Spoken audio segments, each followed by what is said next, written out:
Hola muchachos, entonces ahora con esta segunda y última parte de la política vamos a empezar como también haciendo algún par de conclusiones del anterior tema y es, bueno, ya empezar a ver y a entender que un instrumento como un plan de ordenamiento territorial no es tan del papel, sino que finalmente sí proporcionan enfoques o modelos de cómo debe funcionar un territorio. En este caso está diciendo claramente cuál es el enfoque del cómo entendemos y pensamos Bogotá. Ahí también ese tema de ver cómo es que está la planificación da cuenta de que queda allí esa tarea de construir la política de ruralidad. Es algo entonces que queda pendiente desde ahí. ¿Por qué? Pues porque reconoce que tiene muchos vacíos de ese territorio tan extenso y tan estratégico, porque como veíamos cuando hablábamos del tema de qué son las políticas públicas, y es que se hacen para dar necesidad a más de un objetivo colectivo, y también porque desde lo que es el rol del Estado, las hace para intervenir en espacios donde necesita tener un mayor control de lo que está pasando. Entonces, esto es un gran espacio, 70% de lo que es la ciudad, de lo que es Bogotá, más bien, porque ese es un tema rural y hasta ahí no llega la ciudad, pero Bogotá no es solo ciudad, sino campo. Entonces, el estudio del POD se queda corto, ¿no? En entender y en diagnosticar y en proyectar qué se va a hacer en la ruralidad. Tiene claras unas políticas de que la quiere más productiva, de que la quiere para el servicio de la ciudad en términos de servicios ecosistémicos, de que tiene un potencial también ambiental que proteger, de que hay unas necesidades de que las vías sean mejores y que la forma en la que la gente tiene vivienda también mejore, ¿no? Esos son como los cinco frentes que veíamos y que reconoce que hay un potencial enorme en el territorio ambientalmente. Eh, Esas serían como las conclusiones que yo les puedo compartir. Quiero que por favor cuando estén viendo este material, el anterior y esas dudas que les surjan, manifiéstenselas a Diego a través del audio. ¿Por qué hago esto? Primero, pues porque viendo los materiales como en la clase, hay cosas que en ese momento les pueden surgir una duda y no va a ser lo mismo manifestarla 15 días después. Entonces, escríbanla o manifiéstenla a través de un audio directamente. ¿Por qué no a mi número todos cada uno? Y es porque voy a tener una serie de lista de mensajes ahí, más mis mensajes personales y se me puede quedar alguno por responder. Entonces mejor canalizarlo en un solo contacto, que es nuestro monitor estrella, que es Diego, y él me los envía. Entonces ya tengo en un solo contacto concentradas todas las preguntas y por ese mismo canal puedo darles respuesta en lo que WhatsApp nos pueda permitir y lo que no, lo vamos a precisar cuando nos volvamos a ver en clase el 8 de julio. Entonces eso es lo que vamos a hacer para las dudas que se presenten viendo estos materiales. Para entonces recordarles que de lo que vimos en ese último tema de la planificación territorial con enfoque en lo rural, eso más todos los temas que vimos antes en este segundo corte son el abanico de opciones que ustedes tienen para elegir uno y con ellos hacer un cómic o una historieta. Entonces, esto de política no aplica, no entra allí, sino todo lo anterior, porque con esto de política vamos a hacer el film minuto. Entonces, con todos los temas que hemos visto, ustedes van a elegir bien cuál les parece clave. Como bien hemos visto, ya ustedes lo han notado, es muy bajo el nivel de información que circula sobre la rivalidad distrital. Entonces, el propósito de esta historieta es informar con humor a la población de la sede de porvenir de la universidad, con algún tema que entonces quede en ustedes como algo clave, que sea chévere, interesante de difundir con impacto y genialidad. Entonces, pues eso está a discreción de ustedes el tema. Recuerden que lo pueden hacer de a dos. ¿Cómo lo voy a calificar? Pues ese 8 de julio pues es como el plazo. Llévenlo impreso en el tamaño que ustedes consideren. Yo solo voy a calificar, ustedes lo van a hacer en la libertad, en como quieran hacerlo. Y lo que vamos a hacer ese día es que la clase la vamos a hacer como en el recorriendo los espacios que ustedes han elegido para pegar su trabajo. Entonces los vamos a ir mirando todos y a medida que vamos a ir avanzando por entre la universidad, viendo estos productos de ustedes, vamos a ir resolviendo las dudas de los temas vistos o del trabajo del Filminut. Bueno, con esta presentación que voy a empezar ahorita a darles, entonces pues ya es el terminar de cerrar esa información básica que quería que ustedes tuvieran para que entendieran lo que es la política de ruralidad distrital y puedan así elaborar como el final de esta electiva. Yo sugiero que ustedes definan un espacio rural particular, pero no se vayan a la UPR Zona Norte, no, eso es gigante, sino, por ejemplo, dentro de la UPR Cerro, Sotunjuelo, Río Blanco, la que sea, elijan un espacio. Lo pueden identificar o bien sea como una vereda o sería también sencillo por el acceso, acceder a la información por una zona de uso. En la presentación anterior, en el video, pues yo les mencionaba que hay una clasificación, que hay unas zonas de alta densidad de uso, otras de una alta fragilidad, hay otras zonas que tienen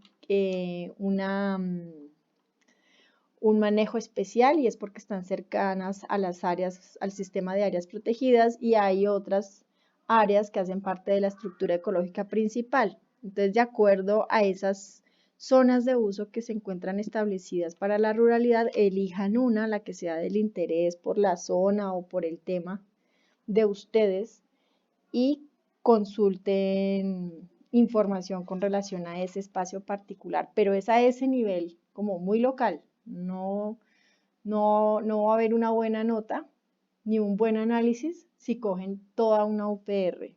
No, vayan a la UPR e indaguen y consulten. Si se los digo es porque así lo pueden encontrar en unidades de zona de uso. ¿Listo? Entonces ubiquen cuál sería entonces la ruta. Que se vayan al POT de Bogotá.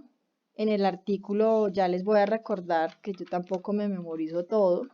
En el artículo 400, del 418 al 421, les explica qué son cada una de esas zonas de uso y les indica cuáles están establecidas para toda la ruralidad.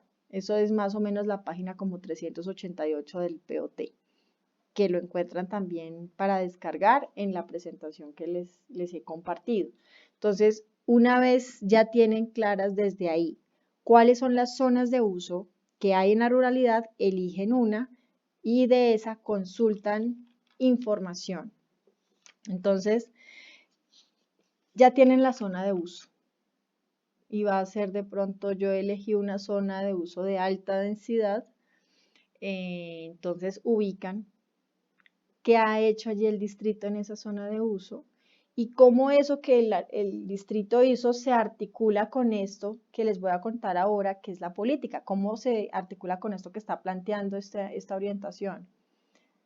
Y no es solamente consultarlo, que han hecho, sino que ustedes incluyan en ese minuto su conclusión de eso, que encontraron que el distrito está haciendo y que la política dice que se hace o que se debe hacer.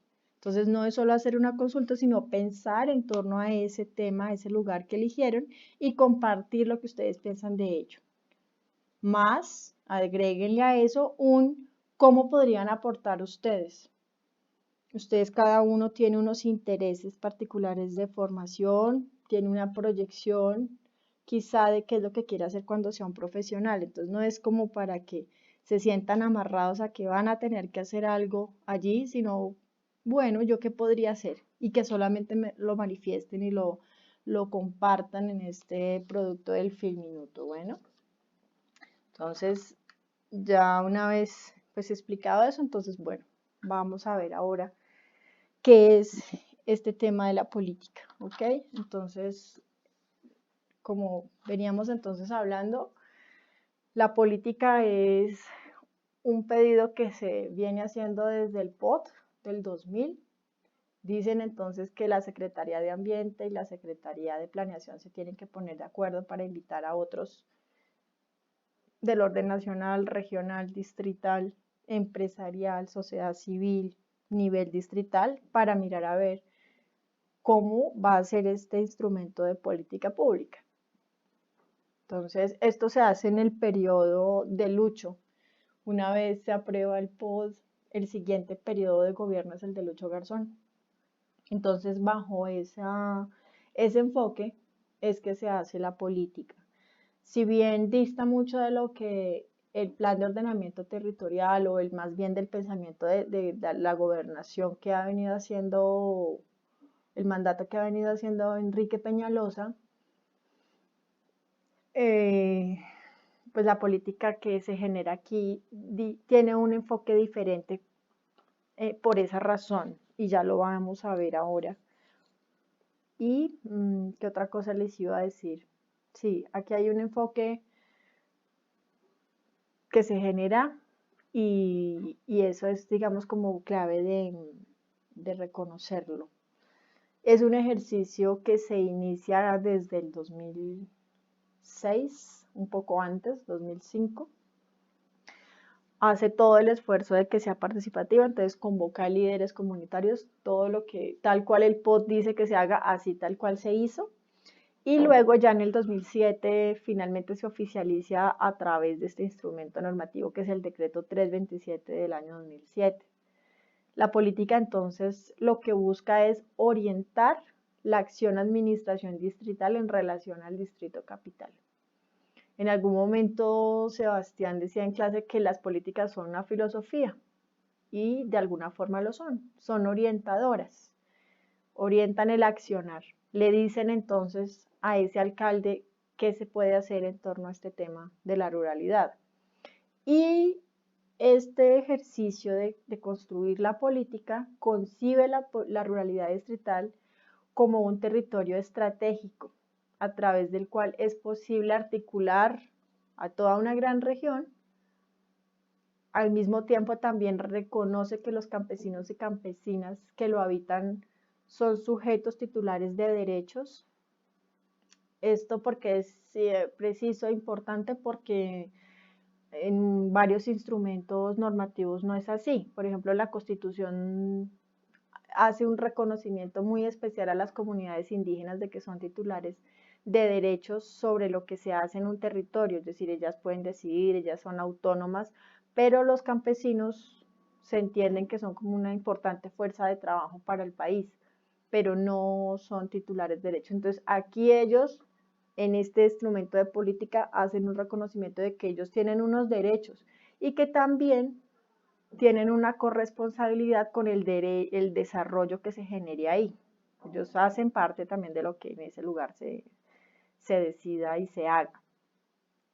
La visión de la política está pensada para el rango de tiempo de 20 años, es decir, hacia este tiempo. Ahora como estamos es como que ya se estarían empezando a ver cuáles han sido las conclusiones de este ejercicio. El conjunto de los habitantes del Distrito Capital y sus instituciones son agentes entonces activos de la protección del patrimonio ambiental y ecológico del territorio del Distrito Capital. Eso es lo que la política promueve y espera que se haga. Esa es la visión, de que la gente reconozca que esto es un patrimonio importantísimo para todo el Distrito Capital. ¿Qué busca entonces la política?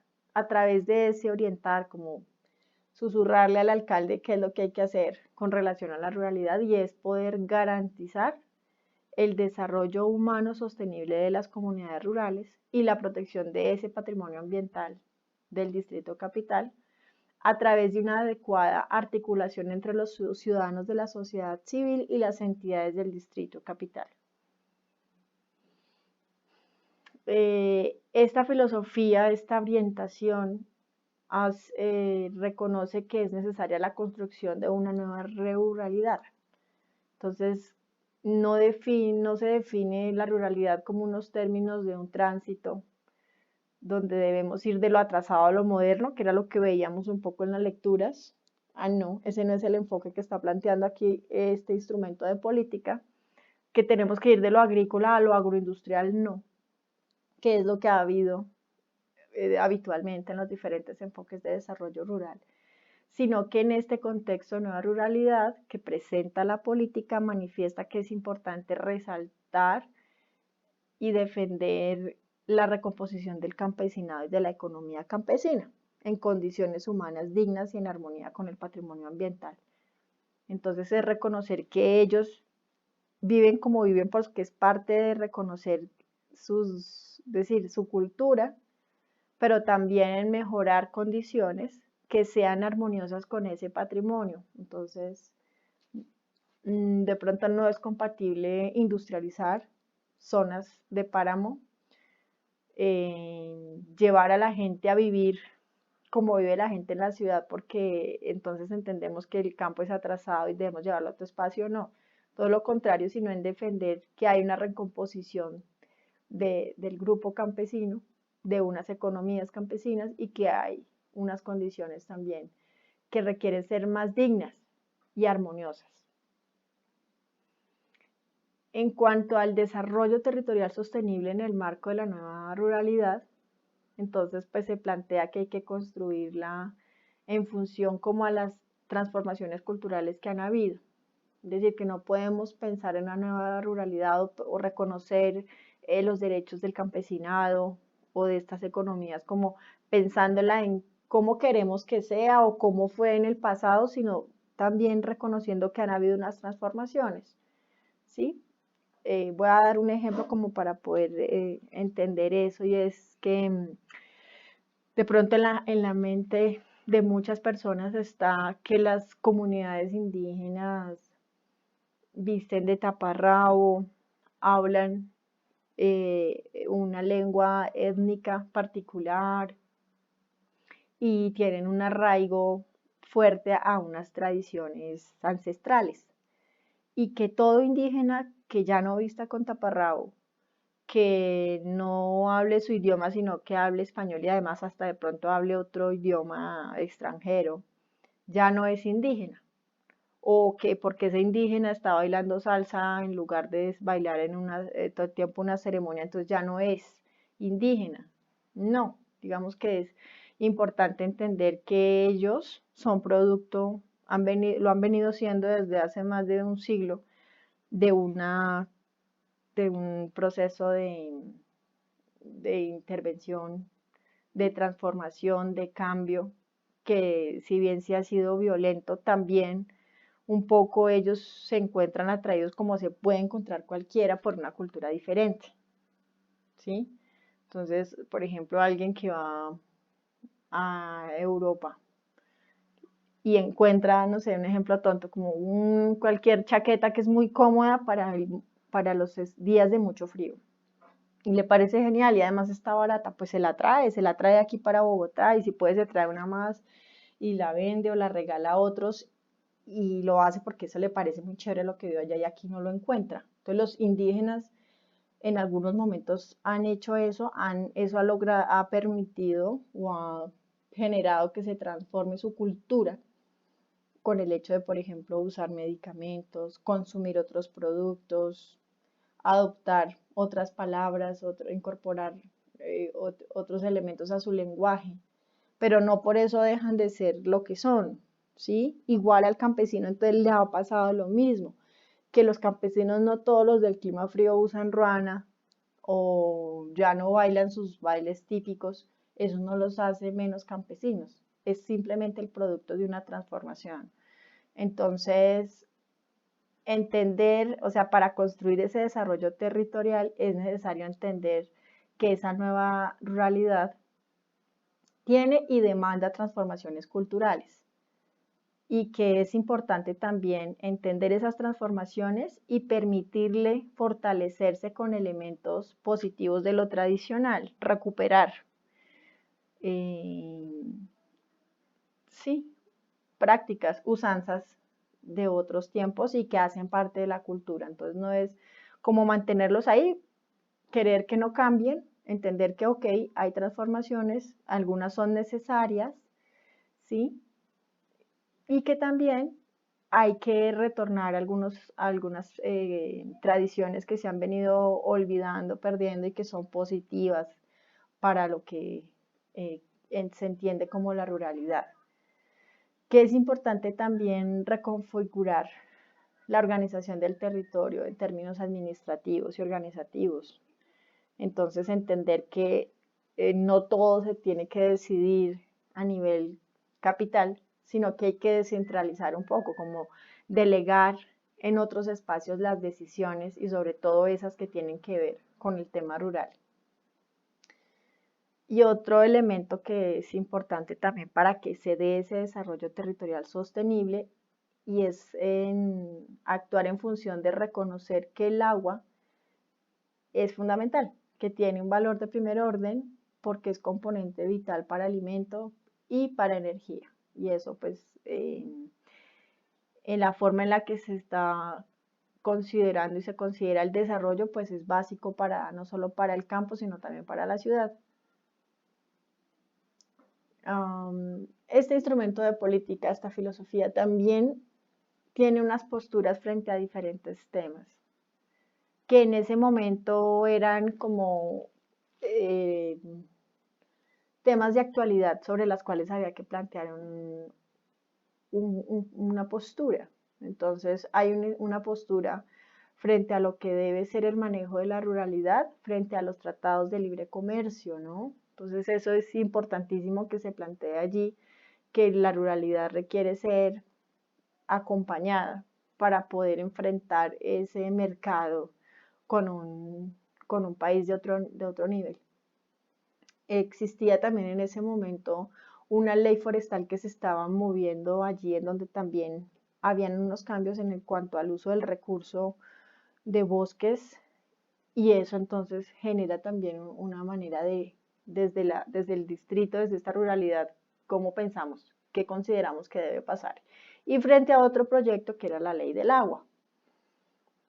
Hay también una postura en reconocer que no se está visibilizando el trabajo de las mujeres campesinas, que no se reconoce, digamos, como el rol que tienen dentro de los núcleos, dentro de las familias o las organizaciones comunitarias, y que mucho menos, es decir, si no se estaba reconociendo, pues que ellas son las que en una parte importante, esto no es un tema solo de hombres que le aportan su fuerza al trabajo duro que se presenta en el campo, sino que también la mujer aporta con su trabajo el sostenimiento de casas, de niños, de ancianos, que es una figura también en las organizaciones comunitarias y que además de todo también genera una economía, mueve con su esfuerzo un trabajo. Entonces, visibilizar eso es importante. Pero antes de eso, aquí su postura, ¿cuál es? Pues que esto está totalmente arrinconado, no se está reconociendo en ningún espacio ni en ningún momento. También tiene una postura que, así como está invisibilizado el trabajo de las mujeres, también está invisibilizada la cultura campesina frente a lo urbano. Entonces se menosprecia, es vergonzoso y pues para el mismo campesino puede ser para algunos motivo de orgullo, pero para, por ejemplo, los jóvenes es algo que hay que invisibilizar o que mostramos solamente en nuestros entornos, pero si vamos a la ciudad eso no se puede mostrar, qué oso. Eso es algo que es una postura que plantea allí, donde hay eso, una invisibilidad de lo que es la cultura campesina frente a lo urbano, así como la precariedad de la inversión institucional para garantizar los derechos culturales.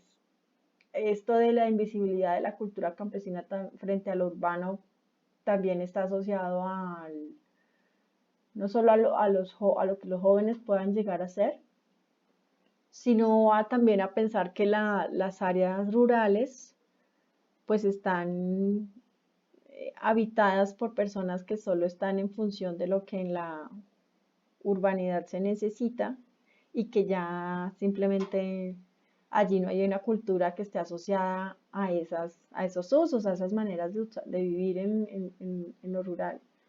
Entonces, ahí todavía hay algo que necesita ser reconocido y también reconocer que se necesita inversión que se necesitan presupuestos para poder garantizar derechos culturales a las comunidades campesinas.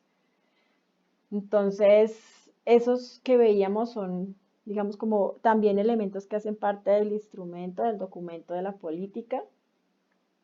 Dentro de todos los ejercicios participativos que hacen, llegan a la conclusión de que estos son los principales problemas que tiene la ruralidad. El primero de ellos es que hay una fragmentación en la intervención, es decir, que no hay una planificación, inversión y control ambiental en la parte rural. No están en el distrito reconociendo que hay un extenso territorio en donde hay una población y entonces, por lo tanto, si no se planifica, no hay unos dineros y hay también una baja presencia de la autoridad ambiental en estos espacios. Otro de los grandes problemas es que hay una dificultad muy alta en el acceso a los servicios de salud, de educación y de oportunidades de empleo, que la gente en la ruralidad debe hacer unos grandes desplazamientos y complejos porque además la red vial no es buena para poderse atender en servicios básicos como esto, salud y educación. Y que también hay una poca posibilidad de emplearse en el campo, entonces la gente por eso migra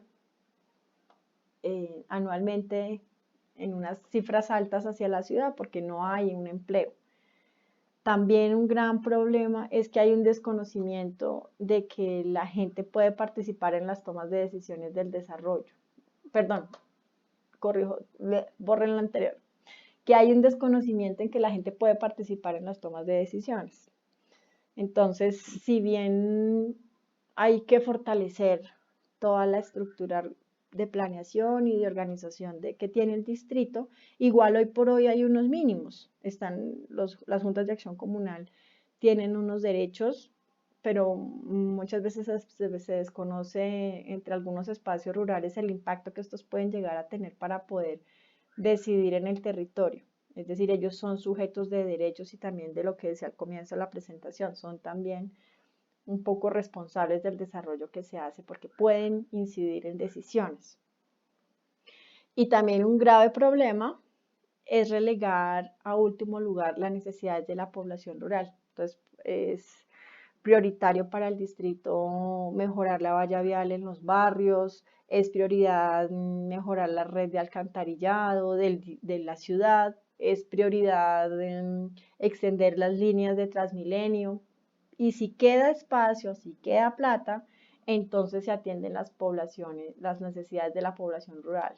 Entonces, ambos están en igualdad de condiciones de ser tenidos en cuenta para poder atender sus problemas. Entonces, no es por si queda plata o por si nos acordamos, sino que también tienen que tener un nivel de prioridad en la planificación que se hace. Entonces, esos problemas son los principales. Hay unos ejes temáticos en los cuales la política dice que se deben empezar a atender los problemas y es uno, empezarlo a entender desde lo territorial y ese es un primer eje. El segundo, el que nos habla del desarrollo humano sostenible con relación a la productividad y seguridad alimentaria. Un tercer eje nos habla de la identidad y la cultura campesina y un tercer eje habla de la institucionalidad democrática. Cada uno de estos 4 ejes tiene unos programas que a su vez cada uno de estos programas está contenido por unos proyectos en los cuales como ir atendiendo esos graves problemas que se identificaron que se encuentran en la ruralidad distrital. Entonces, en cuanto a este eje de la territorialidad, está asociado a avanzar en todo lo que tiene que ver con el desarrollo de formas de cómo gestionar socialmente el territorio, de cómo la gente entonces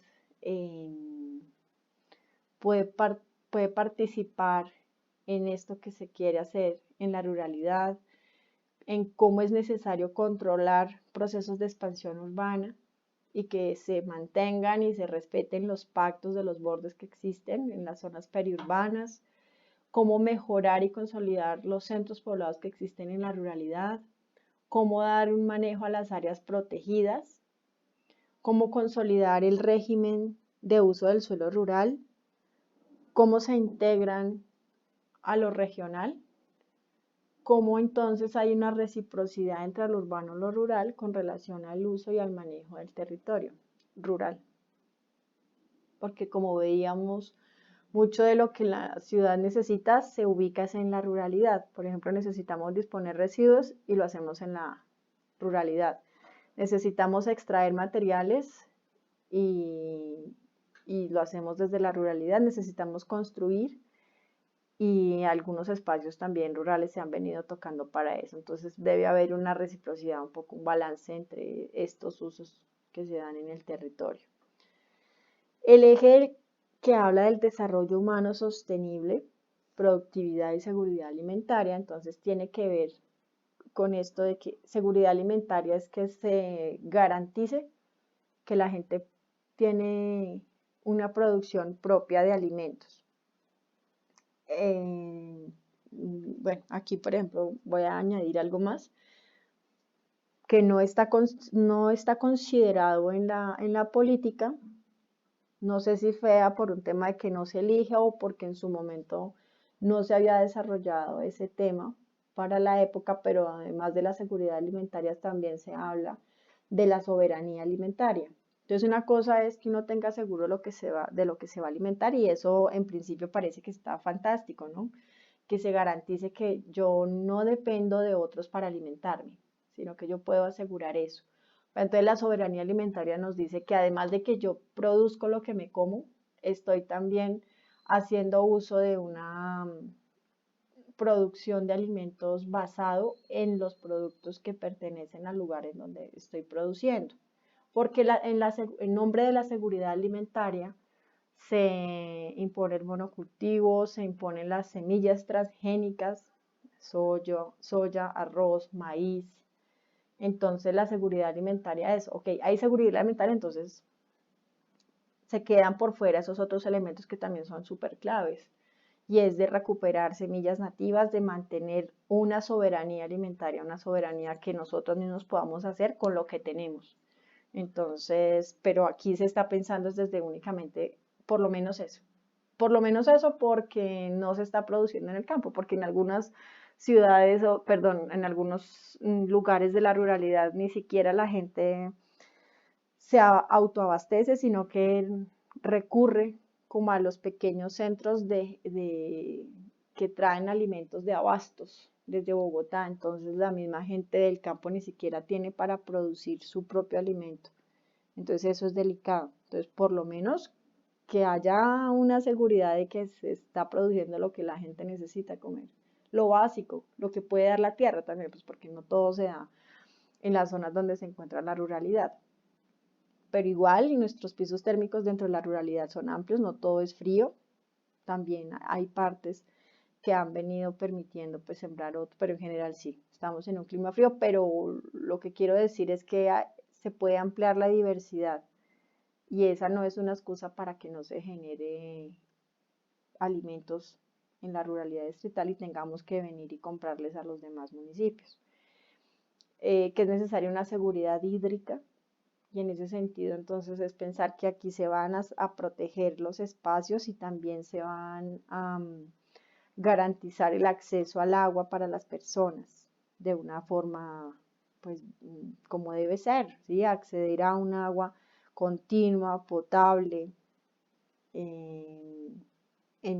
también en unos precios que sean como asequibles a las personas y que exista una cultura del agua, entender pues que esto es un territorio estratégicamente hídrico y que en ese sentido entonces debemos pues proteger, valorar y hacer todo lo que tiene que ver con el agua, no reconocernos como eso, como poseedores de un gran territorio importantísimo en términos hídricos y que no debe ser simplemente como que doy por hecho que ya abro la llave y está el agua, sino que es toda una cultura lo que debe surgir allí, en este eje. El otro programa es la sostenibilidad de las áreas protegidas, entonces que es importante mantener eso que es clave, que está allí, que es la estrategia, que es mantener esos humedales, esas zonas de páramo y de bosques y de humedales que representan el gran potencial ecológico del distrito. También desde aquí, desde este eje, como es productividad, entonces se piensa en esa productividad sostenible en donde hayan reconversiones tecnológicas en donde sea necesario y se mejoren condiciones sanitarias de lo que se está produciendo. Entonces con eso se le apuntan a varias necesidades y es un poco el tema de salud pública, pero también de mejores maneras de generar productos y asimismo abrirse a más y mejores mercados. Y otro de los programas es la protección social integral de la familia campesina y de los habitantes rurales y la investigación sostenible para el desarrollo. Entonces es importante vincular a toda institución y organización que esté preocupada por generar nuevas maneras de hacer uso de estos recursos que se encuentran en la ruralidad de una manera sostenible. El tercer eje, que es el de la identidad y las culturas campesinas, tiene dos programas. Entonces uno pues está enfocado a poder fortalecer eso que ha venido estando invisible y es el tema de oportunidades de igualdad para las mujeres con relación a lo que también, es decir, hombres y mujeres aportan de una manera valiosa al campo, entonces cómo se reconocen allí, no solamente la palmadita en la espalda, sino también oportunidades para mujeres en su rol y en lo que hacen. Y fortalecer las culturas campesinas y fortalecer esa interculturalidad. Entonces, no considerar que es eso que sucede, ese proceso en donde se transforma la cultura, es algo negativo, ¿no? Es algo que pasa y que es normal que entre las personas se genere la interculturalidad.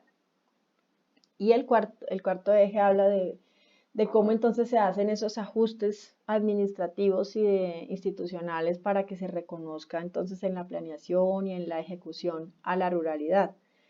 Cómo entonces también se manejan los temas de resolución de conflictos y cómo entonces también se fortalece la participación y organización social de las comunidades rurales.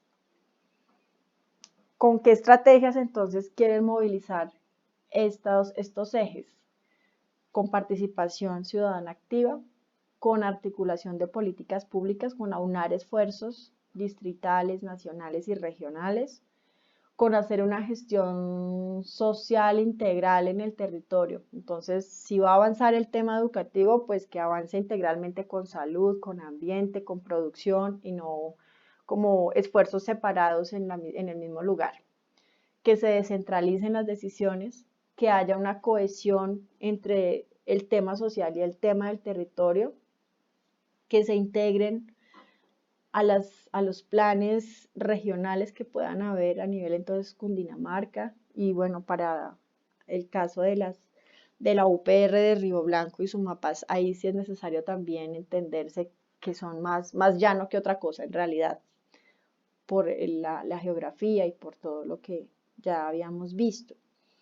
Importante el tema de la investigación aplicada y la formación para el desarrollo rural sostenible, que como veíamos, ese es un gran vacío en la ruralidad mejor dicho, de norte a sur, de oriente a occidente, y acá entonces lo vuelven algo que es estratégico, y es investigación aplicada y formación para el desarrollo rural.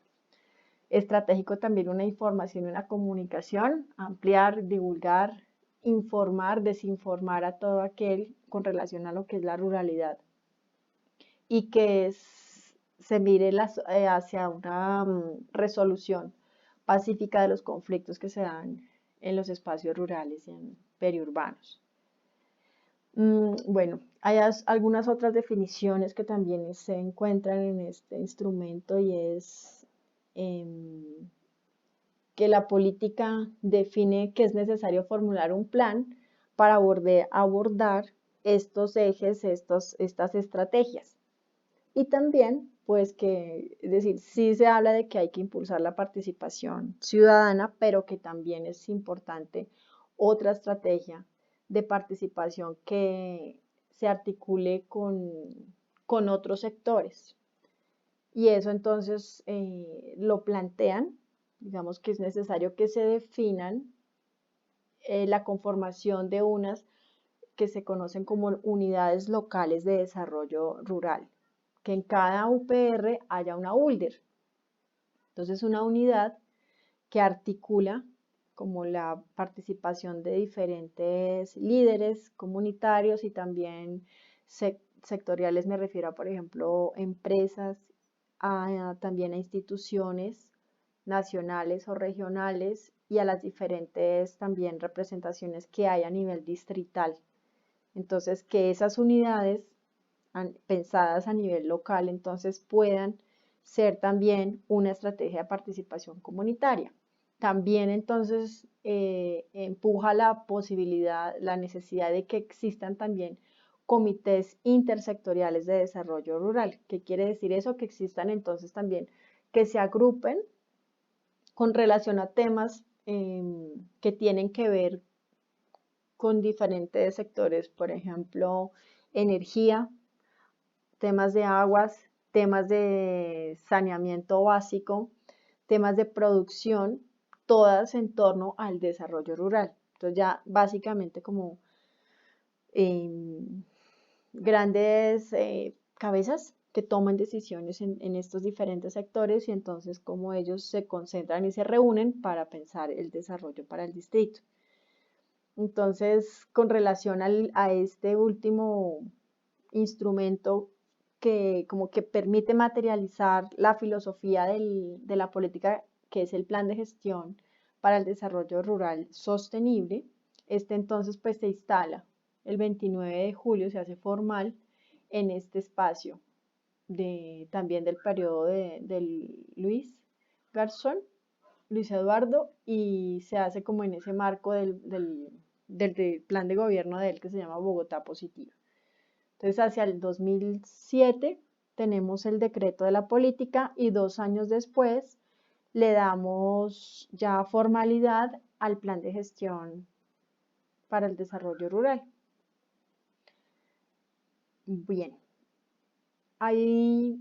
aquí es otro tema que también reconoce la política y es que es importante darle mayor crecimiento, desarrollo a unas figuras que hacen control social en el territorio. ¿Qué quiere decir eso?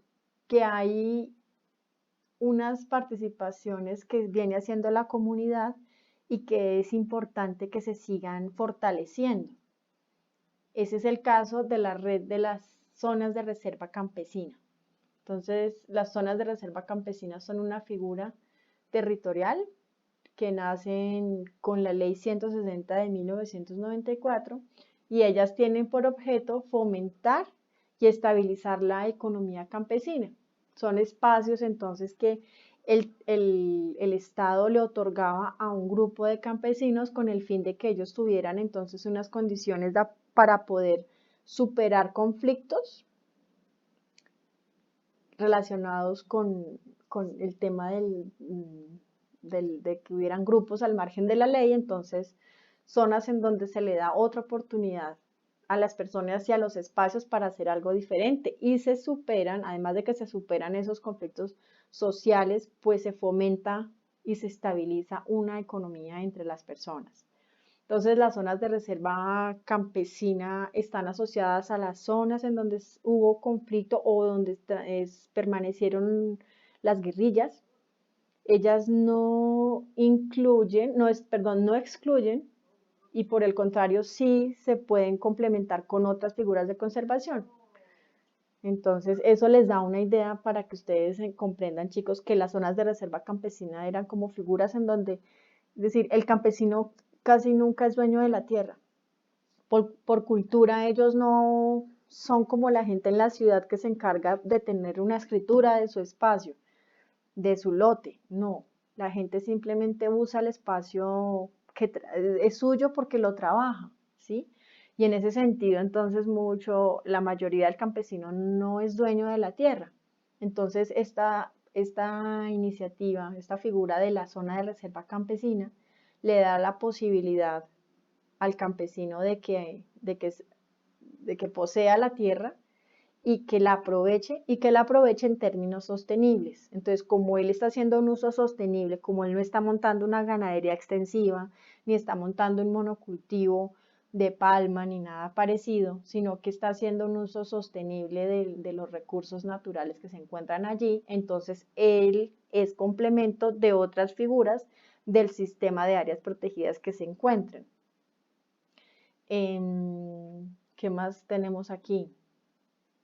De las áreas protegidas del territorio, lo que les acabo de decir, como distritos integrales, zonas de desarrollo productivo, reservas de las... Ah, bueno, aquí está mencionando otras figuras con las cuales ella entonces es armónica con lo que se encuentra en el territorio, ¿sí? Va a ser un buen vecino para el que tiene una reserva de la sociedad civil. Reserva de la sociedad civil es cuando una persona que no es el Estado, ni que es una empresa, sino que es una familia, es una persona, decide entonces que va a hacer un uso de su tierra, pero que quiere conservar allí unos ecosistemas representativos e importantes. Entonces es como una reserva, es eso, una reserva natural a una escala quizá en algunos espacios grande, en otros espacios a lo mejor tiene 2 hectáreas, pero está conservando allí ecosistemas importantes.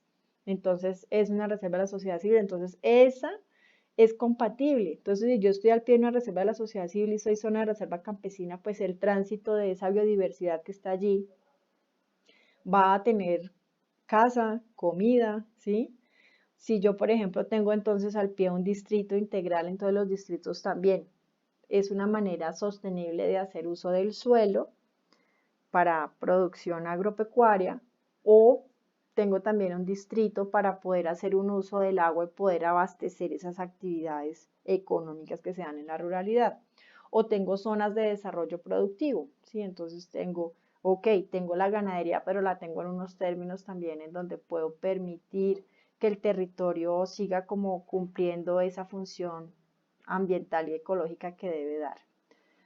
También están reconocidos ahí como compatibles con los parques agropolitanos. Entonces, agro son parques en donde la gente produce, pero también cuida. Y ese fue una iniciativa, por ejemplo, planteado por la gente que está en la suba rural. Entonces, pues esas son figuras que la política está diciendo pues que hay que meterle la ficha y que hay que reconocerlas y hay que permitir que se fortalezcan. ¿Por qué? Pues porque es positivo que estas personas, que estos grupos campesinos sigan teniendo autonomía para lo que se hace en los territorios, y las zonas de reserva campesina pues así lo permiten y son complementarias con otras figuras en el territorio. La política también plantea semáforos rojos en los siguientes temas, que son pues que están en coherencia con lo que se está planteando desde los ejes, y es la seguridad alimentaria, la productividad con la reconversión, el mejoramiento de los centros poblados, el control a que ya no se expanda la urbanidad en espacios en donde necesitamos seguir siendo rurales, el desarrollo de esas figuras de control social, que son las que acabamos de ver, que se sigan desarrollando las zonas de reserva campesina, el ajuste administrativo y el desarrollo institucional, es decir, para no seguir centralizando el poder y las decisiones solo para la ciudad, sino para todo lo que representa el distrito capital, manejar las áreas protegidas, entonces no es necesario solamente declarar parque nacional, parque distrital o un corredor ecológico, sino hay que manejarlo. Entonces habrá que restaurarlo, habrá que conservarlo, habrá que hacer acciones para que sus funciones vuelvan a mantenerse en el lugar, y habrá que entonces fortalecer de una forma importante la cultura campesina y la interculturalidad. Entonces, estas son como figuras que se plantean para poner en marcha la política. Lo que ya les había mencionado, la figura de las unidades locales de desarrollo rural, los ULDER, que son instancias de coordinación, de planeación, de concertación, de seguimiento y control de la política a nivel de cada localidad rural. Hay también entonces los comités intersectoriales de desarrollo rural, son entonces instancia institucional para poder implementar los programas de la política. Hay otras, bueno, aquí para recordarles también, hay una diferencia en cuanto a quienes participan entre el ULDER y el comité, y bueno, aquí en este comité viene un vocero de los que vienen aquí a las ULDER. En cambio, aquí en las ULDER hay una participación más amplia para la gente de las comunidades. Aquí en el comité ya es la persona que elijan debe traer como la voz de todos los que, los que plantean aquí sus, digamos, como sus ideas a este nivel local. Aquí ya se reúnen es alcalde o el delegado del alcalde o el delegado del secretario o el secretario de Ambiente y Planeación o de las otras figuras de las instituciones del distrito para poder implementar programas. Aquí nos habla pues de otras figuras que están asociadas a poder descentralizar ese poder que hasta ese entonces pues venía teniendo el distrito, y es a través entonces de fortalecer la figura del Consejo Local de Desarrollo Rural, de fortalecer las ULATAS, que son las unidades locales de asistencia técnica agropecuaria, así como en los municipios hay UMATAS, aquí hay UMATAS. También nos habla de que es necesario un Consejo Distrital de Desarrollo Rural, como un comité rural de distrito, un comité de ruralidad del distrito capital y oficinas locales de ruralidad. Entonces ya hay varias figuras para que se pueda entonces participar y incidir en el uso del territorio. Bueno, y entonces pues ese plan, eso es todo hasta ese momento la política. Ahora bien, el Plan de Gestión para el Desarrollo Rural Sostenible, sus siglas el PGDR, entonces parte de esos 4 ejes que nos muestra la política, en donde se representan sus principales propósitos, se retoman entonces esos programas prioritarios y todo eso entonces se articula en el plan de desarrollo. Él es el que nos dice qué hay que hacer y cómo es que hay que hacerlo y en cuánto tiempo.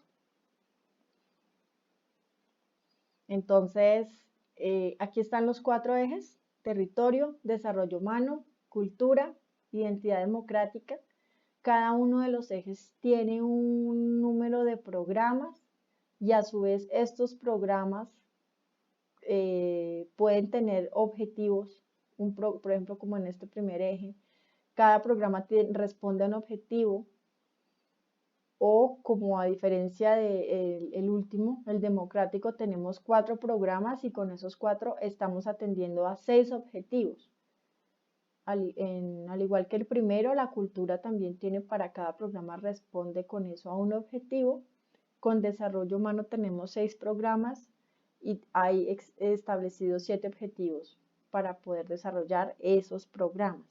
Y cada programa, cada gran programa tiene otros programas pequeños.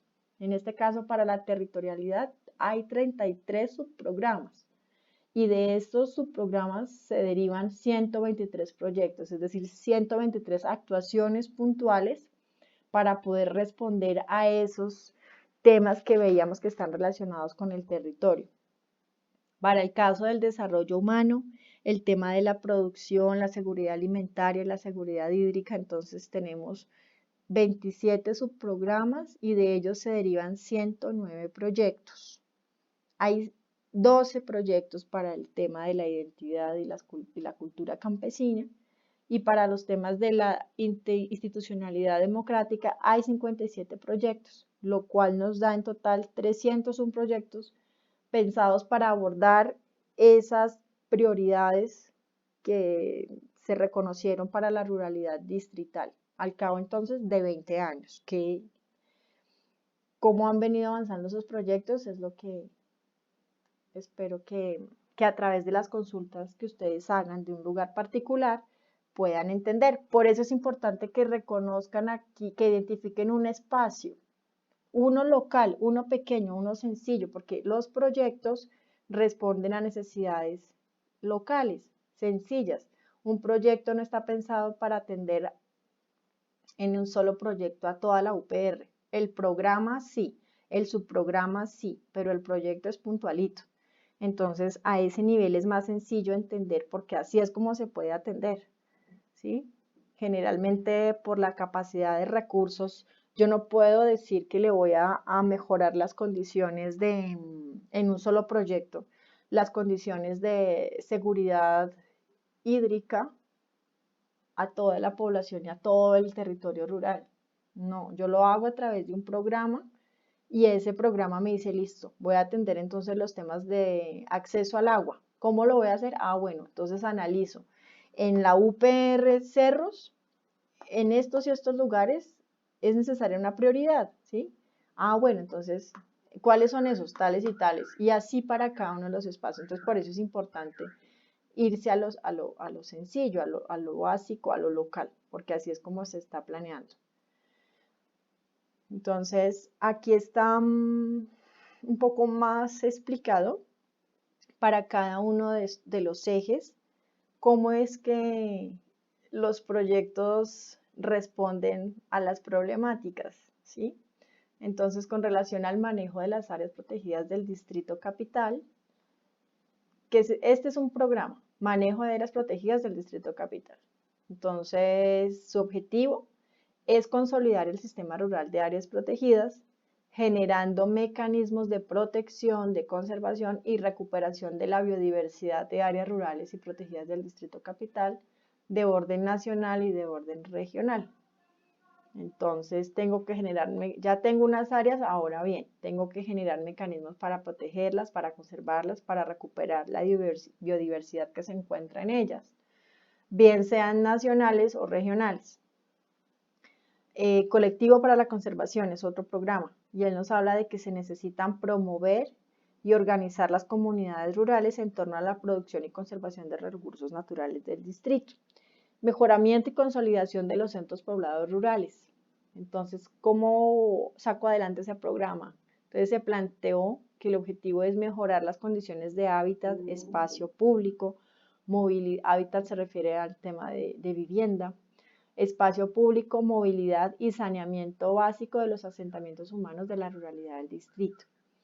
Y en el último programa de servicios públicos hacia el mejoramiento de la calidad de vida de la población rural, entonces el objetivo es garantizar que se presten servicios públicos en condiciones de calidad, de acceso, sostenibilidad, eficiencia, autogestión y bajo costo en las zonas rurales de Bogotá. Así entonces, cada eje tiene un programa, cada programa de estos tiene un objetivo y así entonces yo puedo poder. Ahora, si aquí me está diciendo con relación a este primer programa que voy a consolidar el sistema rural de áreas protegidas, consolidando mecanismos de protección, entonces yo puedo generar como distrito un proyecto en el cual, por ejemplo, recupere una quebrada, conserve una zona de páramo, proteja un lugar que no tiene ningún nivel de protección, pero que se encuentra desatendido en cierto, es decir, así sea un área protegida, la gente de pronto se está entrando a sacar madera de una forma masiva, entonces pues tengo que generar allí una acción, entonces puntualmente lo hago a través del proyecto y el programa me está diciendo como para dónde miro, qué hago. Y así con cada uno de los ejes. Ah, bueno, perdón, aquí no hemos cambiado de eje. El eje de la territorialidad, como veíamos, es el más robusto, entonces él tiene muchos programas que responden pues a este tipo de problemáticas de conservación, de mejorar condiciones, de controlar expansión urbana, de ver la reciprocidad entre lo rural y lo urbano, de integrarse con una gran región. Luego entonces pues encontramos el eje del desarrollo humano sostenible y la seguridad alimentaria. Entonces para cada uno de estos dos programas que son los que hay, no, aquí hay 5, perdón, 6, y entonces cada programa tiene un objetivo. Entonces, por ejemplo, este último, protección social integral de la familia campesina y de los habitantes rurales. Este programa yo lo pongo a andar en el momento en el que hago cosas para este objetivo y es cómo mejoro el acceso, la cobertura y calidad del servicio de salud pública, bienestar social, educación pública, recreación y deporte, allá para Sebastián, que también nos acompaña y es administrador deportivo si se dice así, espero que sí, si no me corriges. Entonces, con relación a este tema, entonces todo lo que tiene que ver, ya no es solamente agua ni solo producir, sino también la recreación y el deporte, son entonces elementos que se necesitan mejorar en cuanto al acceso. Entonces, la gente puede acceder a hacer algún deporte, Bien, sí, pero la cobertura no es reducida y la calidad no, pues el profe va una vez cada 6 meses. Entonces, sí, hacia ese tipo de objetivos es que los proyectos para cada eje se producen. Al igual que el eje de identidad y cultura campesina, entonces fortalecer cultura campesina, ¿cómo hacemos eso? Reconociendo, fomentando y potencializando las diferentes expresiones culturales de la ruralidad capitalina. Entonces aquí esto, por ejemplo, se hace, ellos tienen en cada asentamiento, en cada centro poblado, fiestas. Entonces, ¿cómo reconocemos, fomentamos, qué podemos fomentar? Pues que la gente no solamente de la ruralidad las visite, las viva y las mantenga, sino que de pronto también la gente de otras partes vaya a ellas. Entonces también estamos manteniendo vivas esta clase de tradiciones. Y en cuanto a la igualdad de oportunidades para las mujeres, pues está allí entonces garantizando igualdad de condiciones de género para el ejercicio de sus derechos y sus expresiones culturales. Entonces, allí también habrá proyectos que de manera ah, específica le respondan a esta situación. ¿Cómo garantizar condiciones de igualdad de género? Esos son temas complejos porque culturalmente también las mujeres han venido, se han venido acostumbrando, aceptan y les cuesta mucho también permitirse ser reconocidas, que sea valorado su expresión y su participación en lo que es la vida campesina.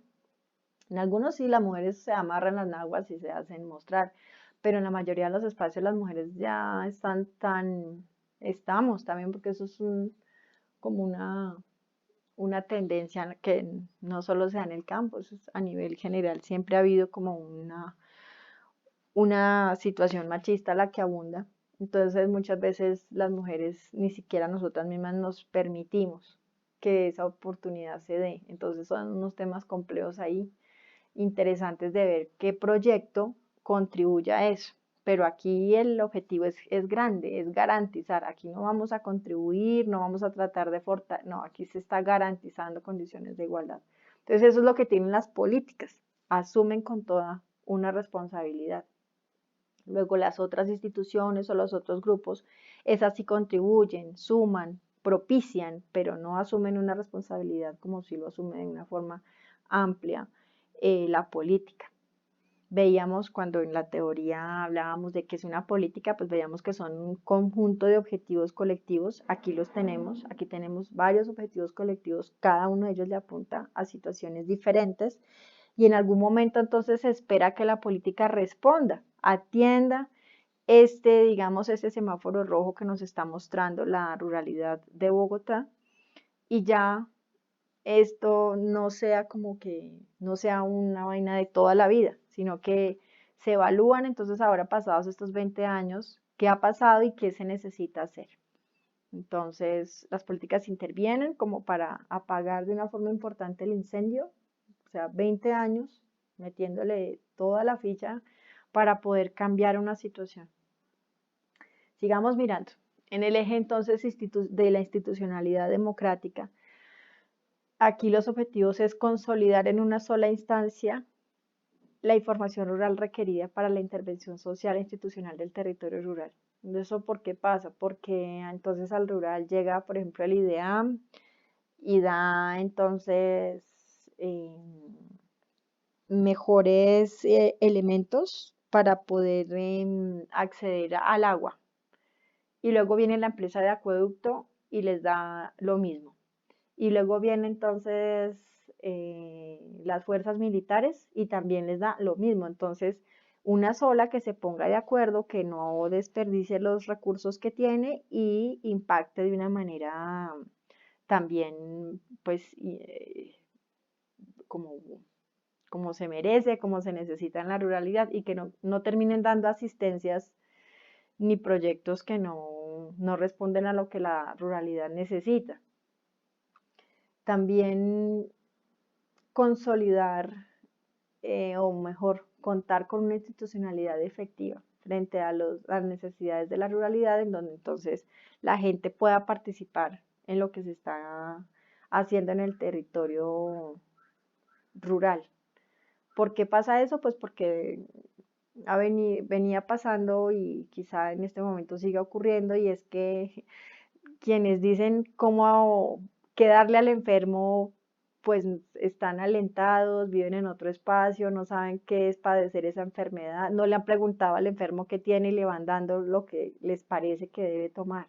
Entonces al enfermo toca preguntarle. Entonces, en este caso, la gente de la ruralidad debe participar en la gestión del distrito, y eso es lo que está diciendo este eje a través de este objetivo, que aquí la institucionalidad tiene que ser efectiva para atender necesidades, y eso lo hace reconociendo lo que la ruralidad y su gente debe decir en estos espacios de decisión.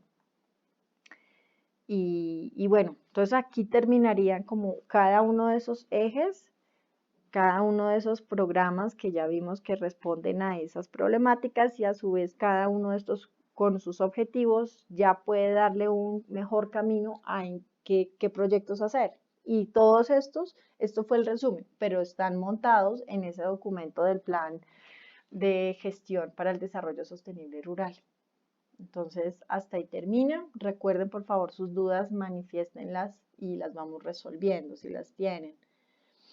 Aquí entonces voy a hablarles de otra figura que se da en la ruralidad, que no se daba en ese momento del 2007-2009, se gesta estas figuras para la ruralidad distrital, que son más bien recientes, que no, tampoco la verdad, no hay una sola de estas en Bogotá, pero para ustedes que están en esta electiva, que han venido viendo el tema de la ruralidad, en donde pues yo no me he limitado a hablarles solamente de la ruralidad distrital, sino que también he querido que ustedes como que tengan una mirada amplia de lo que es el concepto de la ruralidad, de los cambios que ha venido teniendo. Entonces, como cultura general es importante, ya que están metidos en esta electiva, pues terminen de conocer y de saber que hay una figura colectiva que ha venido impulsando la participación de las comunidades campesinas en las tomas de decisiones del territorio. Entonces, en esta presentación les había hablado de las zonas de reserva campesina, y en el distrito pues la menciona la política porque en efecto las hay. Hay otra figura, y es esta de los territorios agroalimentarios. Entonces, ¿cuál es la diferencia de esta figura del territorio agroalimentario con relación a la figura de la zona de reserva campesina? Y es que la figura de la zona de reserva campesina, como les había mencionado, ella es el producto de la Ley 160 del 94. Es decir, el Estado promulgó a través de esta ley que debían asignarse unos territorios a ciertas comunidades campesinas para que hicieran un desarrollo productivo sostenible de los recursos que se encuentran allí. Es el Estado. Pero esto, que es el territorio campesino agroalimentario, es una iniciativa campesina. Esto no lo está diciendo que el Estado que se debe hacer, sino es la misma gente la que está haciendo uso de sus derechos también poco reconocidos, es decir, le damos en nuestra sociedad más reconocimiento a los derechos sobre el territorio, a los indígenas, a algunos grupos afros, pero los campesinos no. Entonces, en esta iniciativa del territorio agroalimentario, los campesinos están diciendo qué lugar desean, en qué lugar desean incidir, y también esto, digamos que en lo que sí se juntan con relación a las zonas de reserva campesina es que estas también son sostenibles, es que ellos no están pensando en hacer un gran monocultivo ni la gran ganadería que deteriora y transforma, ni en seguridad alimentaria, sino en soberanía alimentaria y en otro tipo de ideas que fortalecen esa identidad campesina. Entonces esto es una figura nueva allí. Esta que ustedes ven en esta imagen en San Pablo, Nariño, es el primer territorio campesino agroalimentario que se ha declarado en el país. Se hizo el 24 de noviembre del 2016, y aunque es una figura que impulsan 100% y únicamente los campesinos, para poderse posicionar requieren la aceptación y el reconocimiento de los alcaldes de los municipios en donde ellos se encuentren. Y eso es un trabajo gigante, de convencer a un alcalde de que en su plan de ordenamiento territorial debe reconocer que hay un territorio campesino agroalimentario. Entonces, esta imagen, ahora en este nuevo mapa, es un poco como más claro de esta propuesta del territorio campesino agroalimentario que está ubicada en el macizo colombiano. Esto está ubicado entre el norte del Nariño y el sur del Cauca. Toda esta franja amarilla que ustedes ven aquí es la propuesta que los campesinos están diciendo que es su territorio agroalimentario. En él hay unos polígonos achurados, unos grises y otros rojos, y están relacionados con intenciones, con solicitudes de títulos mineros los rojos y con solicitudes y títulos. Entonces, títulos se refiere a que ya han sido asignadas por Ingiominas para determinadas empresas para que aprovechen aquí los recursos minerales que se encuentran en este espacio, en Arboleda, en Colón, en San Pablo, en Florencia y en Bolívar. Estos ya están allí como que el Estado ya les dio la palabra a estas empresas de que aprovecharan cosas. Y esto está en solicitud. Entonces no le han dicho que sí ni que no, pero ellos ya están manifestando un interés por aprovechar los recursos minerales que se encuentran acá.